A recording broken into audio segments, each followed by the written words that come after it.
Perv Bunny here, just chilling at the beach. Let's hit it up and get into this NBA news.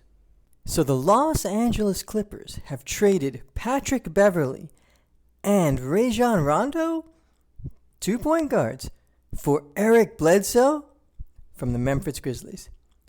Shit. First off, Patrick Beverley, gritty as fuck player.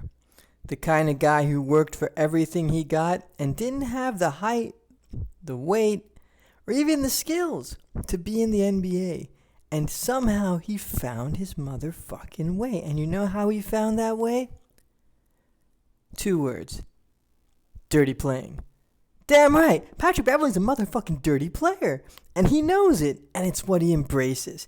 And it's what he does to other teams.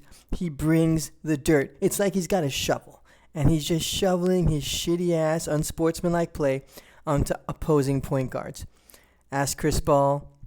Ask Russell Westbrook. Motherfucker, ask everybody. Patrick Beverley is a dirty player. He's not even the kind of dirty player you want on your team necessarily. Like, don't get me wrong. 90% of the time, you want Patrick Beverley on your team because he's going to give that grit.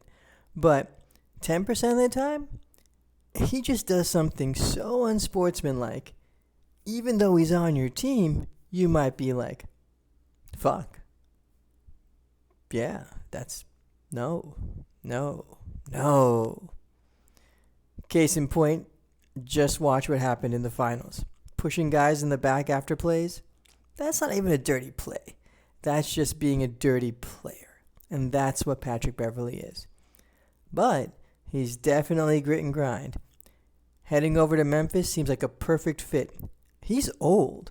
He's not young. He's old. He's in his mid-30s almost. He's going to do just fine backing up Black Prince, Ja Morant, and it's going to be awesome because Black Prince, he is an offensive guy. Patrick Beverley, he can be the defense, switch things up for those opposing backcourts. All right, now Rajon Rondo. Lets his baby apparently drink champagne, Rondo. This is a little interesting because Rondo definitely proved that he is playoff Rondo, but he also proved that he kind of takes most of the regular season off. I mean, maybe there's going to be a primetime game and he'll show up, but by and large, he's not showing up. And if he is showing up, he's not fully prepared or engaged. It's just his way at this point. It's his way right now. It's the way he's been for probably a better part of a decade. So, what does Memphis really get from Rondo? Well, I guess you could look at it like the current trend in the NBA. Bring in the old, vet, playoff-hardened, championship-caliber point guard to bring stability to a team, steer them to a playoff run and perhaps a finals run. Really be that guiding hand that brings out the best in the young players. Could this be Rondo? Maybe, but probably fucking not. Not on this team. So what do they get for Rondo? I'm guessing they get to pay him some money in a buyout. Now let's look at things from the Clippers side. Well, they get rid of Beverley. A dirty player, but a dirty player you want on your team. Like a Bruce Bowen, the kind of guy who can actually help you win a championship. Even though he hasn't done yet, Patrick Beverley's that guy. Gone. They lose Rondo. Playoff Rondo. Champion Rondo.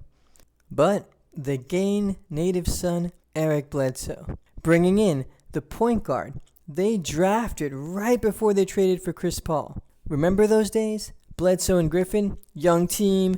Young core. Well, not anymore. Now Bledsoe's old as shit. And by and large, according to most in the NBA, kind of washed up. But is he? Is he? No, he's not. A lot of times, it comes down to where you are and how the environment is. Eric Bledsoe is in a great environment. He's on a team that, while they're built to win a championship, won't be competing for a championship next year because of Kawhi being out. But they're going to want to be competing. Just because they're not competing for a championship, though, doesn't mean they're not going to be competing. And that's where Eric Bledsoe comes in. Me and my girthy penis, right here, believe that Eric Bledsoe is going to have a fucking comeback, revitalization, reconnaissance type of year. He is going to go into LA, find his role, excel at his role, and contribute to winning. And all of those things are going to make a guy who's been really out in the dark for a while now, relegated to being a sixth man or a bench player, feel at home, even though he's still going to be a sixth man and a bench player. All in all, I give this trade a negative 77 on an absolute Kelvin scale. Figure it out.